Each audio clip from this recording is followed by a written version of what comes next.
Hi everyone, welcome to How to College First Gen, our podcast where we get together over some coffee to have real conversations about what it's like to be a first generation student before, during, and after college.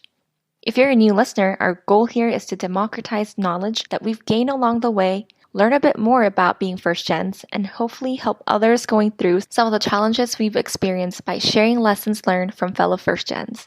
I'm Mijin, one of the co-hosts, a first-generation college student myself who has also experienced the roller coaster of this journey. Today we'll be discussing the topic of Asian and Pacific Islander first gens and the model minority myth. Model minority myth is the belief that members of the AAPI community achieve a higher degree of socioeconomic success than the average population, thus serving as a reference to other groups. The success is typically measured relatively by educational attainment, representation in managerial and professional occupations, and more. We will begin the episode with high school student Steph, and next we will talk to Donna, who is currently in college. We will wrap up our conversation with a post-college student, Kacia.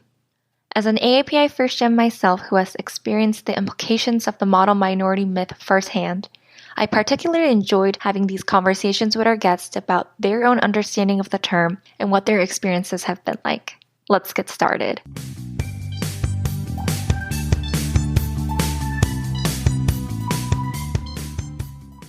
Hi, Steph. Thank you so much for agreeing to be on the show today. Hi, thank you so much for having me. Well, so first, could you maybe introduce yourself to the audience a little bit? My name is Stephanie Alcanga. I am 17 years old. I am currently a junior at Andrew High School. I am Filipina. I am proud to be Filipina. And I was actually not born here. I was born in the Philippines and I lived there until I was 14 years old. And my parents and my whole family, we all immigrated 2018, I would say. And it took about 20 years for our papers to be finalized so that we could move here. So it's my family, my cousins and all that. And I do have an aunt here, living already in the United States. So that's where I am staying with. Cool. It sounds like you really went through this whole immigration journey with your family. How was that like for you? Well, I really didn't actually know that they had plans to immigrate to the United States. I remember I was in 7th grade. Then I went back home and they were like, Steph, our papers are finally approved for us to start the immigration process. And I'm like, what? Where did that even come from? And my mom was like, well, I applied way before you were born and I got denied twice. Then I applied for a third time and it took many, many years for that to actually get started. So then I'm like, okay, that's weird, but I'll roll along with it. So it took about a year, 2 more years for the whole thing to be done. We went through medical examinations. Then we had to file a ton of paperwork for our background and we had an interview for a visa. And, it was a very stressful time, I think, just because there's so many things going on, so much paper to be filled out.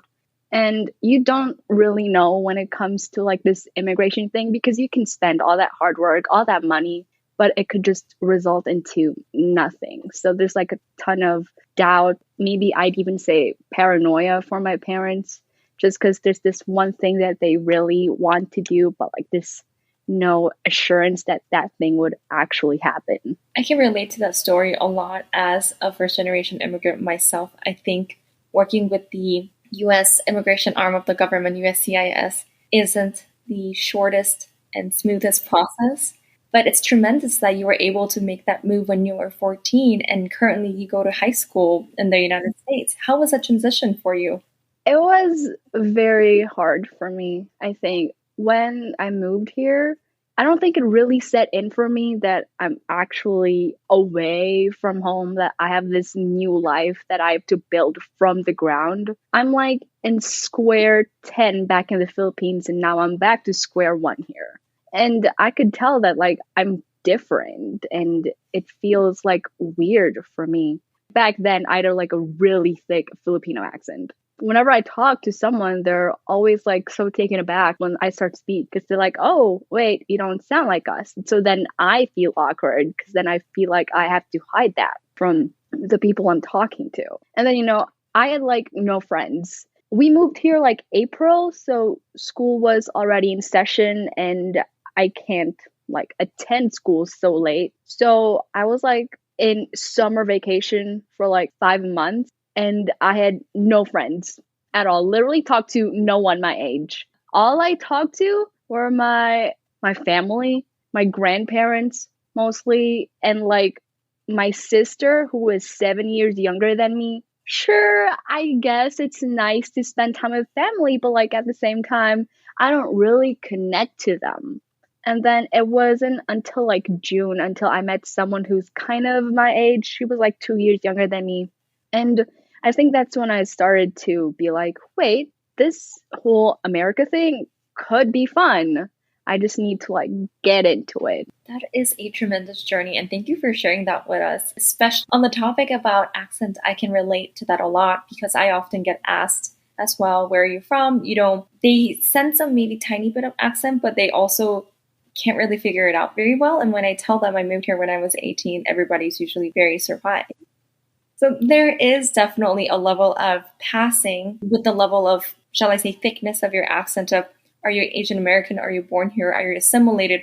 Or are you someone who sounds different than me? Are you someone who's an other, right? I think there's definitely that narrative of being an immigrant and especially being an Asian immigrant in the United States. You mentioned that your sister is 7 years younger than you. That's quite a bit of age gap. Do you think that transition has been a little bit different for her? I don't really think that it was that hard for her. Because for me, I was 14 when I moved. My whole life planned out while thinking that I was going to be living in the Philippines.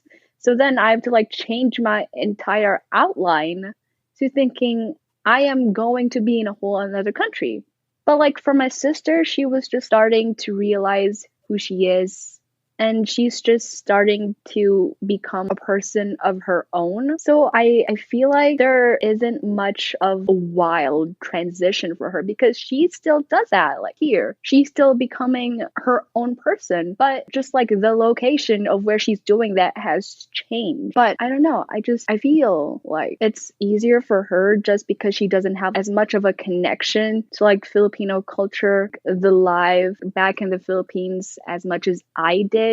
She has her friends there, yeah, but she has a lot more friends here now. And she doesn't have that type of connection to the people back there as much as I did. Talking about connection to the people back home and also the Filipino culture, then how would you identify yourself? How would you describe your identity? When I fill out forms, I just say Asian or Filipino, just for simplicity's sake. But my great-grandfather is actually a white American, so I am kind of part white, but I have no connections to him whatsoever. He left before my grandmother was even born, and she was born in the Philippines. I have no connection at all to America up until the day that my mom told me that we were going to move here. I think it's hard for me to say what my identity is because I obviously identify as Filipino. That's my number one. I grew up thinking that I was just Filipino, and I think it's just going to stay that way because it's hard for me to disassociate myself from being Filipino since I literally look like one and I'm surrounded by other Filipinos. But should I identify as white too? Or like, should I identify as like being American as opposed to being Filipino? Because, well, I live here now, but I don't have a citizenship, so I'm technically still Filipino. But at the same time, I feel more American now than I am Filipino just because I've had more defining moments of my life here than back in the Philippines. Thank you for sharing that with us. I think everybody's identity is, more complex than what it may just seem on face value. And I think you explained it beautifully. So talking about your experience trying to navigate your identity as both a Filipina woman and also an American person in this country, or as a high schooler attending school in the United States, regardless of citizenship for the argument's sake. How has that experience been for you, attending school in the US and being a first-generation student? I feel I've been open a lot more issues now that I'm attending high school here because back in the Philippines, the conflicts or struggles that are present in the Philippines are not necessarily present in the United States and vice versa. So I feel with me moving here to America, I'm more exposed to all these issues that we're facing in the country. And I think that's just developed a lot more in terms of the way I think about society or about other people. And on a more educational note, and talking about first gen experience, how does your family view education, or how does your community view education?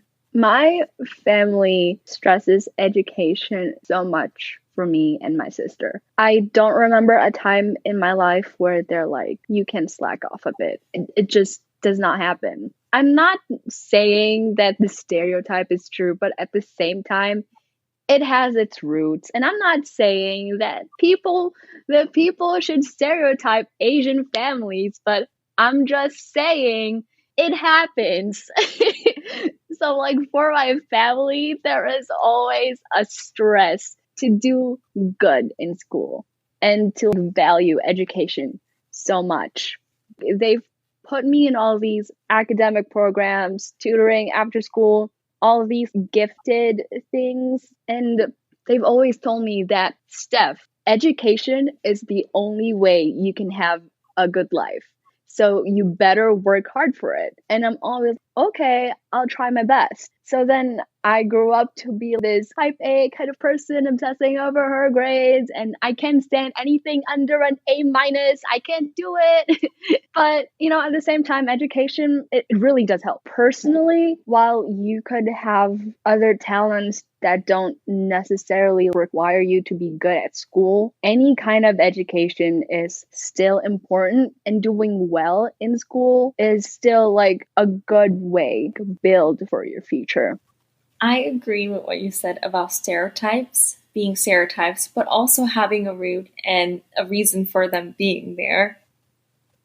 And definitely Asian families have the stereotype ranging from, oh, if you get anything less than an A plus, you're a failure kind of. And there are also those memes. I don't know if you remember, but that Asian dad meme that was on the internet for a while. So I think it says a lot about how the society perceives Asian students and Asian families. And on that note, have you heard of the model minority myth? Yes, I have heard of the model minority myth. In fact, I had a speech for the last speech season that I participated in about racism against Asians. So very relatable. And I had a section of my piece talking about the model minority myth. Can you maybe for the audience who may not be as aware, tell us a little bit about your experience with the term or the idea behind it? Model minority myth is kind of this idea that is propagated by, just say, racist culture or white supremacy,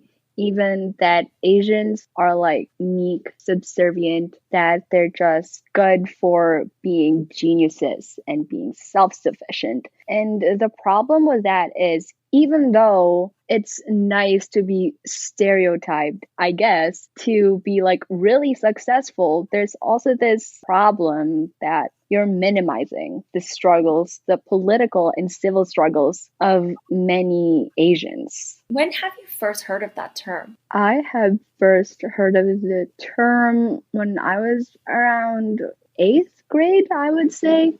Yeah. And when you first heard it, did you relate to it, or did you understand it, or what was your reaction to it? Well, I didn't really understand it because back in the 8th grade, I was still in the Philippines. So if this thing was just my norm, it wasn't really a big deal for me.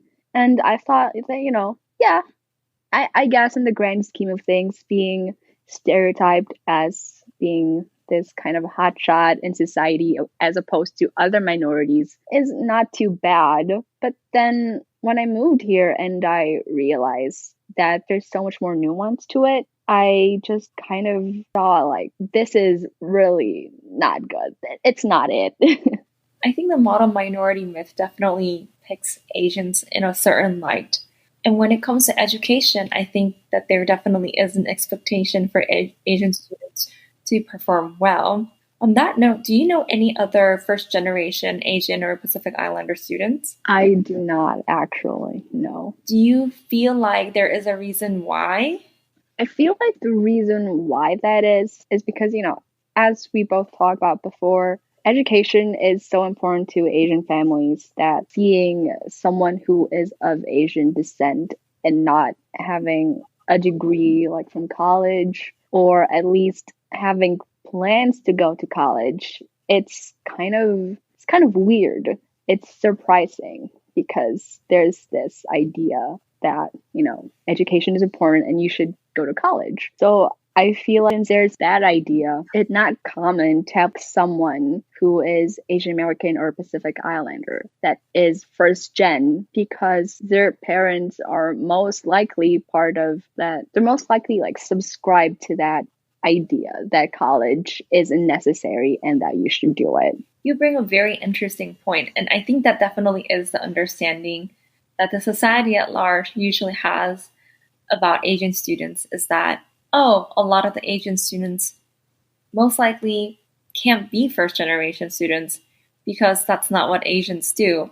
But then again, as you are speaking here and as I am here, there are also first generation Asian students. So I feel like that play of model minority myth and stereotypes about Asian students create a space where we don't maybe hear as many voices of Asian American first generation students as my thought. Do you think that maybe there is a way that some Asian American students can work with or work around or combat the idea of model minority myth, especially first generation students? I think combating harmful stereotypes like this takes more than just the targeted minority to do it, because this is obviously systematic and I could do everything I possibly could to be against the stereotype, but if overall society still thinks the same way, it wouldn't matter anyway. So I feel having other identities, I guess. I feel like other identities would have to be part of the whole change in order for like the myth, the stereotype to be broken. And personally, as a first gen Asian American, I think that the best way to combat the myth itself is to just be you, I guess, not feed into the expectations as an Asian.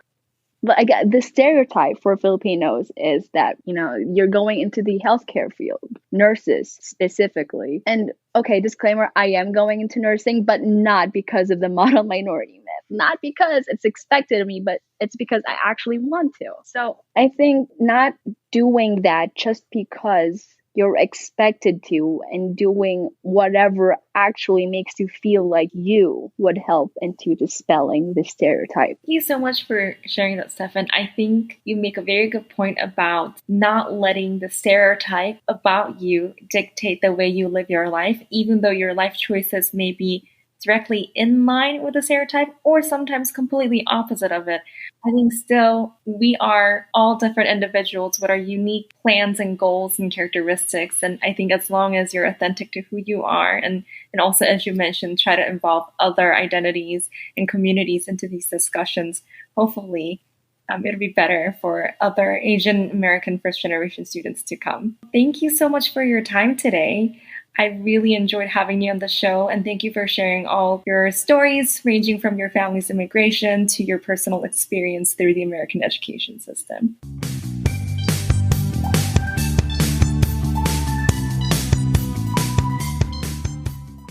Hi, Donna. Thank you so much for agreeing to be on the podcast today. You're welcome. So do you mind introducing yourself a little bit to the audience? My name is Donna Vong. I'm currently a junior in college, and I'm attending University of Houston. Cool. Thanks for sharing that with us. I didn't know you're already a junior. Time really flies. What are you majoring in right now? I'm majoring in psychology. Oh, how do you like that? How did you, get to decide on that? I wasn't sure what to do at first. Originally, I was thinking of maybe doing, optometry, because I was kind of interested in it. But then my high school was giving out, we were allowed to take a class on psychology and sociology. And so that started making me think, oh, maybe I want to do psychology instead, because the human mind is pretty interesting. And so that's how it ended up. That's cool. And what high school did you go to? Channelview High School. It's in East Houston. Got it. And are you from Houston as well? Born and raised. Oh, so you're a true Houstonian. Yeah. So you're definitely a born and raised Houstonian, and that's definitely a part of your identity. Besides that, how would you define your identity? That's not really a question I think about a lot. I consider myself Asian American, obviously, and that's probably about it. I'm like part Chinese and part Vietnam. That's interesting because I feel like people sometimes, not everybody realizes that within that Asian category, there's so many different types of Asian in there, shall I say. And you being so bicultural, right? Both Vietnamese and Chinese. Did your family immigrate here? From what I've known, yeah, they immigrated over here, and I'm not sure about my mom's side, but I know from my dad's side, my aunt and my dad's, they went to school here and everything as well. So I guess then, growing up, how did your family or, your community view education? Education was important. Yeah, I was told, my parents here luckily aren't that strict with like, you had to get all straight A's or anything. I was just told, you need to get good grades. So that was just like, okay, A's and B's, I can do that. So I was like one of the lucky ones who didn't have like really strict parents when it came to grades. That's really nice because I feel like, in popular media, there's so much of this narrative of like Asian parents think, oh, if you're A plus, like, and then anything else in A plus, like you're a failure. They're really, like disgrace to the family. It's kind of scary when you think about it, but that's not my life, luckily. And I think you bring up a really good point because I think that's kind of like the limitation of a stereotype because we often think, oh, all Asian or all Asian parents must be this and that. But, everybody has a different kind of experience. And in your case, it seems like education was definitely important, but it wasn't very like cutthroat, like it was A plus or nothing. Then by any chance, did you have any expectation for yourself or education related expectation for yourself or compared to your friends? I think the expectations for myself started in high school because like in middle school, I was like, yeah, let's just get good grades. I'm okay if I don't really do that well. But then high school came along and I was just, I want to do a lot better and maybe set a goal for myself for like top 10% of the class. Mainly because I had a cousin who had graduated as top 10 of her class. And I was like, okay, I kind of want to do that. And so that's the expectations I had for myself. That's good that it wasn't somebody just telling you that you need to be top 10%, but more so you just looking around and seeing, your family or your general, people around you and seeing what works for you. Can you tell us a little bit about your experience as a Asian American first generation college student? I think my experience is probably normal college student life. Wasn't really anything special I did. Well, adjusting to college was one thing. Since I stayed on campus before the pandemic, I was on campus. So I got really nervous the first night I was on campus. And so me and my roommates were just all talking and freaking out together about college. And then I also realized I need to write down the due dates for all my assignments because the professors don't really remind you that they have this assignment's due tonight. And so I needed to keep up with that some way. And so I started writing them down. I definitely feel like going to college is super different from, going from middle school to high school or, elementary school, middle school versus like high school to college. That definitely is a very different experience, I feel like. Because like for one, you pick what classes you want and what time you want them. So you need to keep in mind what buildings each classes are in and how much time you have to be able to get to each class, which is why I try not to take back-to-back classes. And if I do, they have to be one class is in this building and then the next class is in the building just like across the road. Yeah, definitely that's something that people, when they first start college, don't really think about of the travel time. But I guess ever since also COVID started, maybe it became a little bit more flexible again with some classes being on Zoom. Online classes are fine, but sometimes if I'm not paying attention, I might end up accidentally missing a class because it's like, oh no, it's time 3. And I was like, oh no, I missed a class. Then have you ever heard of the term model minority myth? earliest I could have heard it was senior year of high school, because I was doing a paper for my rhetorics class, and I decided to use that as my topic, the negative impact of the model minority myth. Because when you hear about it, it's like, oh, it sounds like a good thing, but that puts a lot of pressure on the people it involves. And when I first heard of it, I was, oh, that I kind of relate to that, because education and everything. The best I can put it is it puts a lot of pressure on people. That's definitely true. And I feel like it definitely puts pressure on people, and also it put pressure on people because it's not always true. It's like a blanket stereotype that people think should apply to every Asian, but we're all very different. Like, not everyone is good at school, and not everyone can get good grades. Yeah, that's definitely a good point. Or, thinking of like, oh, but Asian math was kind of thing. And for me, math was my least favorite subject in school. I did pretty good in math. I really liked it. The only math class I did not like was geometry. Really? For me, I liked everything until up until pre-cal, I was happy, and then calculus. Oh, really? Funny enough, I struggled in math class, obviously, because learning new concepts and everything. But the second we got into calculus, for some reason, I just never stayed up late to do it. Yeah, we were, obviously, because I was a senior when Harvey hit, so we were like rapidly going through lessons, and so we were getting homework every day, but I wasn't struggling. It wasn't a struggle at all. Then how are Asian American students usually viewed on the University of Houston campus? Houston is a diverse city. So normally, if you like see an Asian person on the street, you don't think much. It's just like, there's a person on the street. So that's pretty much how Asian people on campus are viewed. It's just like, these are our classmates or our professors or just fellow students. Yeah, just another person, just another individual. Yeah, it's like nothing strange about it. So then I guess because you went to high school also in Houston, even your high school must have been pretty diverse, or being an Asian American student didn't stand out very much, right? Well, there weren't that many Asian people who went to my high school. A majority were Hispanics, but it wasn't really anything strange if there's like an Asian person there. It wasn't anything like out of the ordinary. I think that's really definitely the benefit of living in a city that's very diverse, like Houston.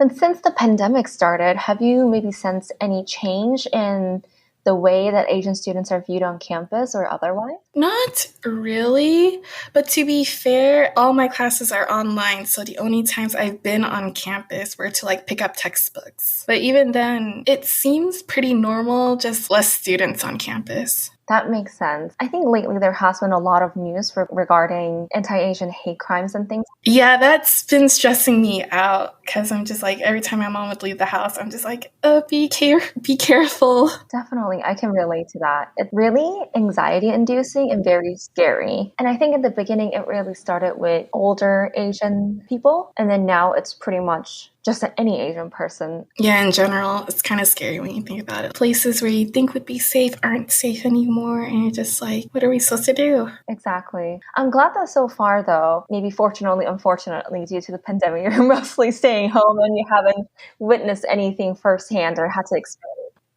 Were there any movements on campus among the different student groups or Asian American student groups regarding, addressing the recent anti-Asian hate crime? I don't think so, but I'm taking an Asian American Studies class this semester, and my professor was talking about how he was asking our, I don't know, are they called a chancellor? Like the head of the university. He wanted her to like address all of that, and like, because you know how like Black Lives Matters, people would schools would just like address it to the entire campus. He wanted something like that to be said, especially since we're such a diverse school. And so he says that he was discussing that with like some of the higher up people. Yeah, I think not saying that the experience of being a Black American person in this country versus being an Asian American person is similar or the same in any way, shape, or form. I'm not saying that, but at the same time, I can understand that maybe from some organizations or institutions, I don't think we have seen as much of a response to all that has been going on lately. It's kind of sad, honestly, when you think about it, since this is it's a nationwide deal. people everywhere, like people in New York, even though we consider New York a very progressive state. And then it happens in California as well, even though we also consider California blue. And so you're just like, wow. That is so true. The places where we think is more liberal, more open-minded, shall I say, and then technically living in a purple/red state like Texas. Granted, a lot of the cities in Texas are still more blue-leaning, but you bring up a very good point. I didn't really quite think about it like that, but that is very true.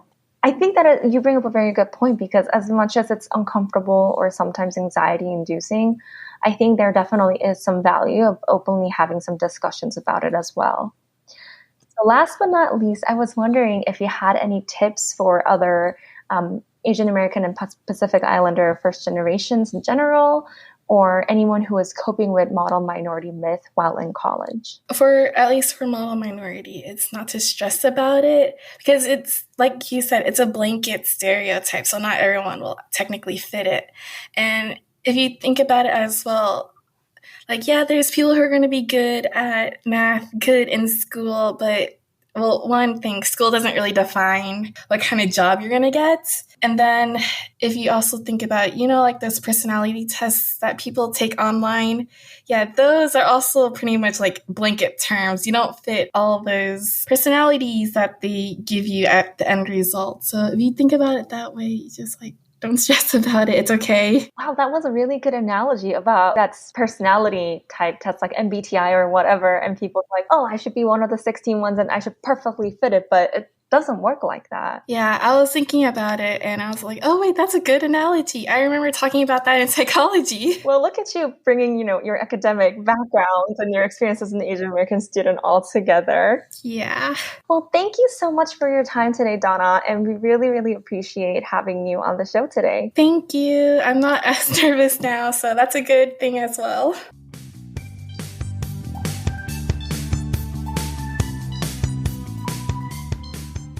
Hey, Casey, thank you so much for agreeing to be on the podcast today. Thanks for having me. First of all, can you share a little bit about yourself to the audience? Sure. So my name's Casey Quinn. I am a Vietnamese American. I was born and raised in a suburb just outside of Chicago in a predominantly Hispanic neighborhood. My family was like the only Asians around town for the most part. And I went to the University of Pennsylvania for college. I majored in English and I double minored in Asian American Studies and Cinema and Media Studies. Wow, I didn't know that you majored in English and also double minored. I don't think it's the most common thing to do double minoring, so that's very cool.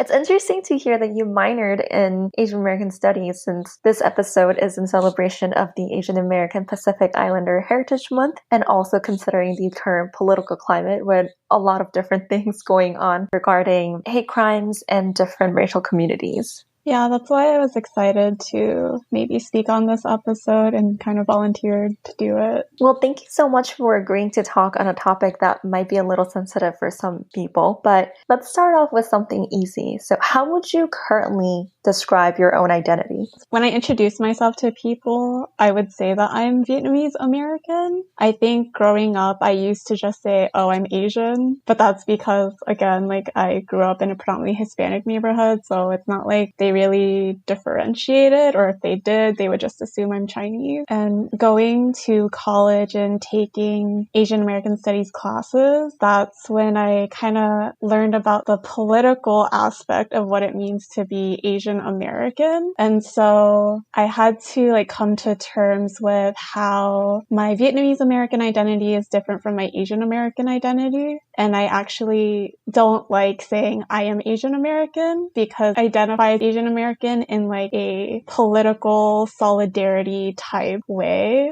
because I feel like saying Asian American has a lot of different ethnic communities underneath it, and I don't like making it a monolith and kind of putting us all under one broad term when we're all so different. You mentioned that you used to say you're Asian American because you grew up in a predominantly Hispanic neighborhood.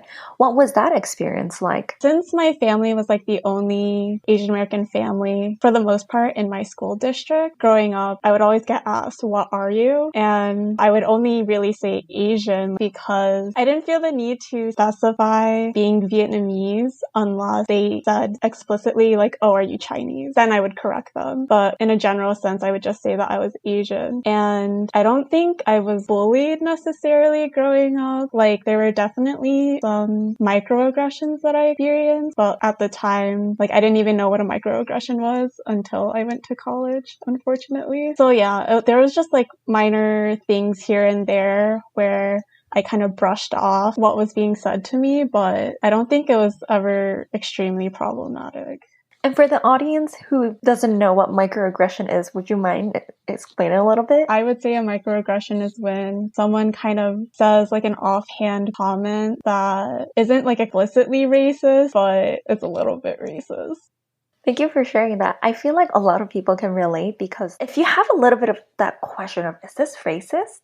But you're not 100% sure, I feel like a lot of those incidences can be explained as microaggression. Granted, this may not be the most dictionary definition of it. An example that comes to mind when I was in middle school during like music class, it was like the first day of class and my name is kind of spelled uniquely. So they didn't know how to pronounce it. And I think the teacher had asked me, oh, how is your name pronounced? And I just said Casey. And then she paused and then said, how is it pronounced in your culture? And it's like, my name doesn't even derive from like a Vietnamese language. So it was just like, was that necessary?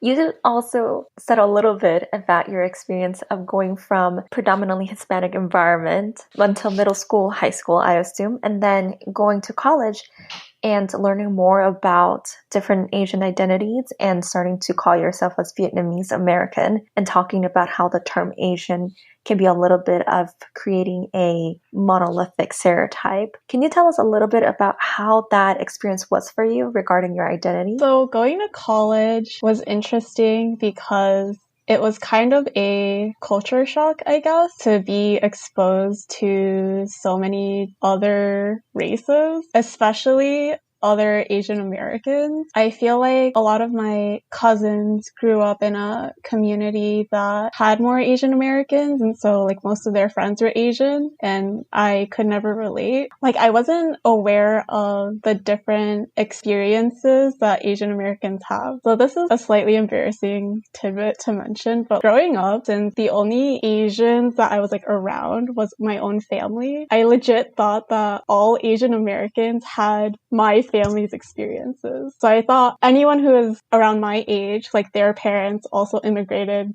from America by boat and were refugees. I didn't realize that other people came just to get like an education, like willingly. And also I am like a first generation low income student. So I also thought that all Asian Americans grew up poor. So going to Penn was a huge change for me because that definitely wasn't the case. And I think my classes in Asian American studies really helped me learn history, put everything into perspective, and then also connect with other Asian Americans with different backgrounds and contextualizing what I learned in class with their life. I can relate a lot to your experience.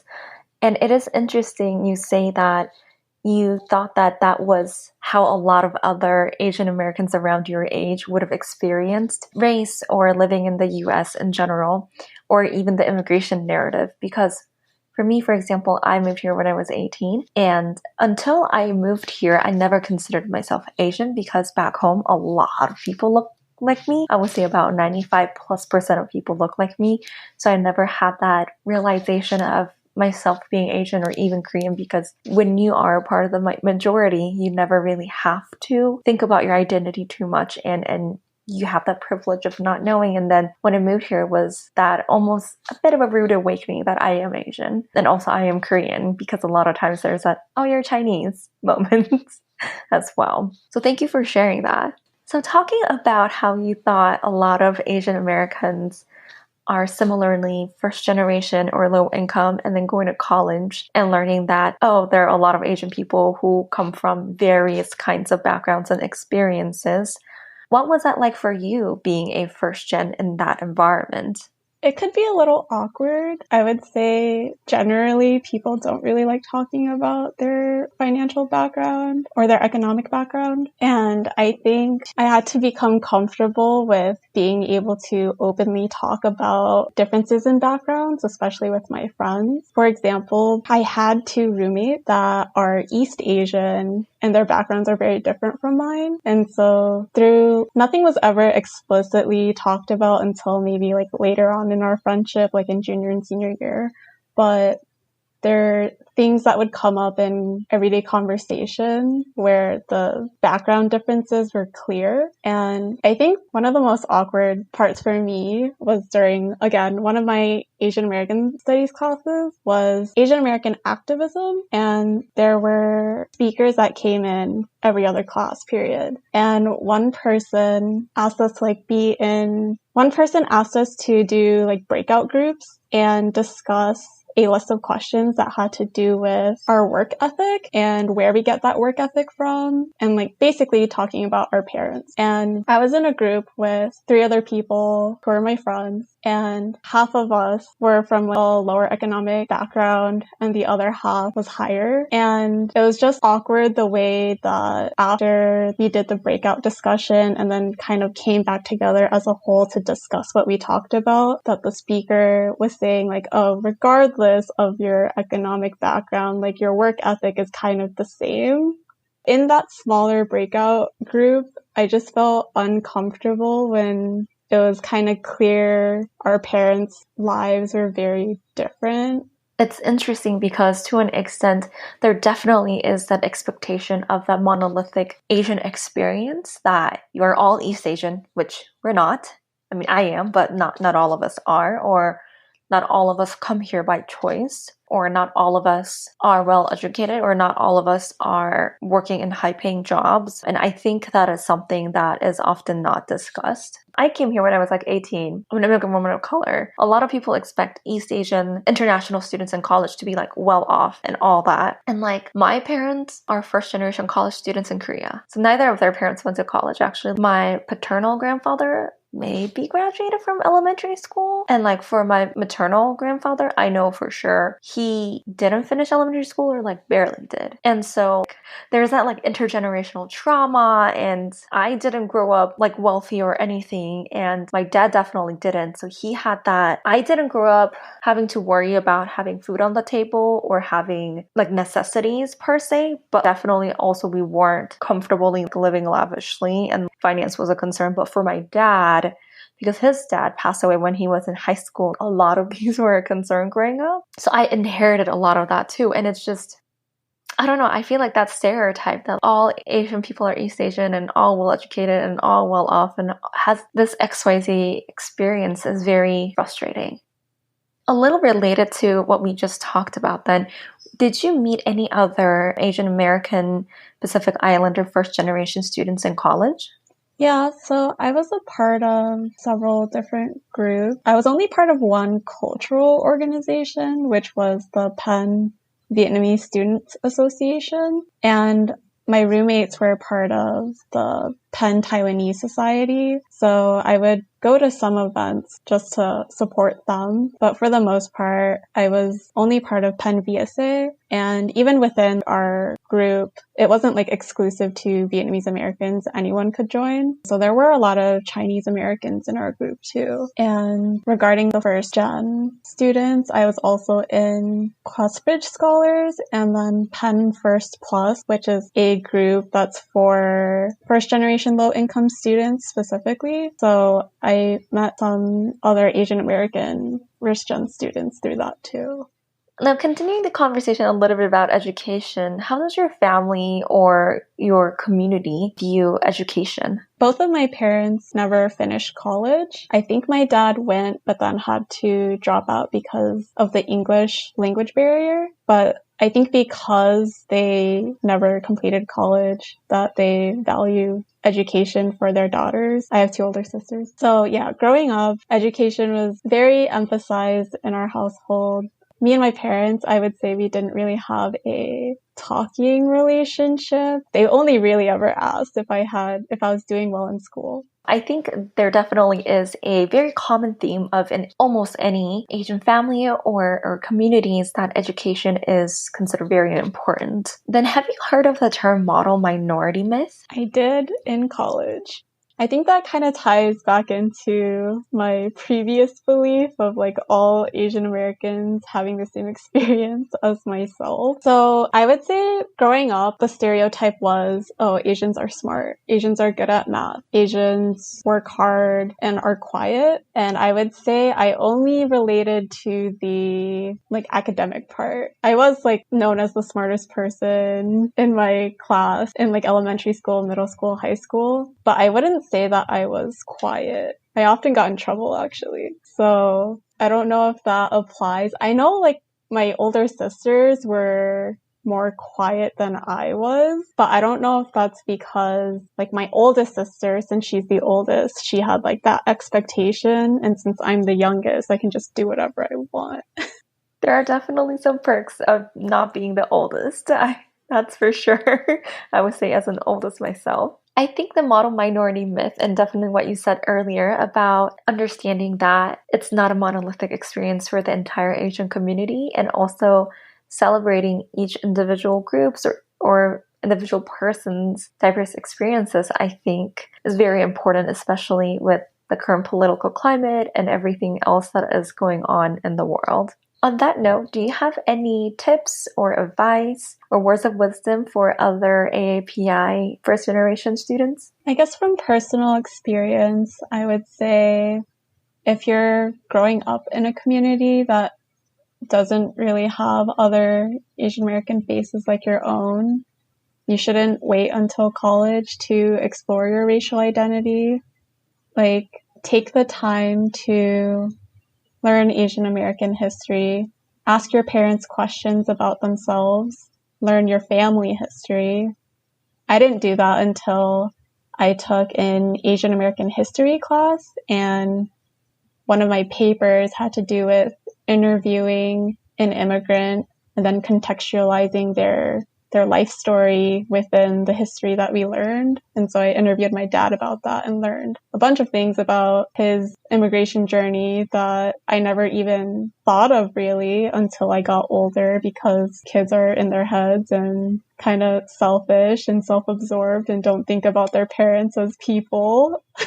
Like, I think everyone, once they grow up, they realize, oh, my parents have thoughts. They had a life before I was born. So it's really important to ask your parents questions about things like that. Thank you so much for the advice. I think that will resonate a lot with first generation students who are, post-college days or in school or in high school as well. Thank you so much for sharing your stories with us today and really being vulnerable and sharing the stories that you may not feel the most comfortable sharing so openly on a podcast. Yeah, I think it's easier for me to be vulnerable because I'm kind of talking into a void, and it's not like everyone who listens I'm going to meet. So as long as my story can help listeners, then yeah. Thanks for having me.